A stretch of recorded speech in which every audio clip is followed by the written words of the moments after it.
Subscribe to our channel and press the bell icon for the latest updates. శుక్రవారం జరిగిన మూడో వన్డేలో team India ఓడినప్పటికీ జట్టు సారథి విరాట్ కోహ్లీ తనదైన ఆటతీరుతో అందరి మనసులను గెలుచుకున్నాడు. ఆస్ట్రేలియా చేతిలో టీమిండియా 32 పరుగుల తేడాతో ఓడిన విషయం తెలిసిందే. ఈ మ్యాచ్లో కోహ్లీ 95 బంతుల్లో ఒక 6, 16 ఫోర్ల సాయంతో 123 పరుగులు చేశాడు. దీంతో అతడిని మరోసారి ప్రపంచ మేటి ఆటగాళ్లతో పోల్చడం మొదలుపెట్టారు.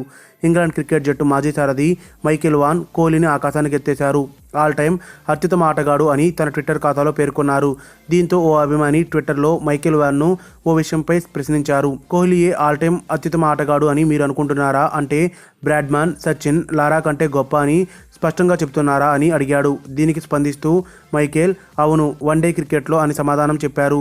కాగా ఆస్ట్రేలియాతో నిర్దేశించిన 314 పరుగుల భారీ లక్ష్య ఛేదనలో టీమిండియా 241 పరుగులు చేసి ఆలౌట్ అయ్యింది.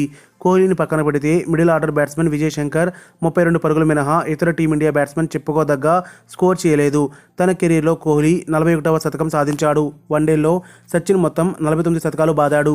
మరో 8 సెంచరీలు కొడితే ఆయన సరసన కోహ్లీ చేరతాడు.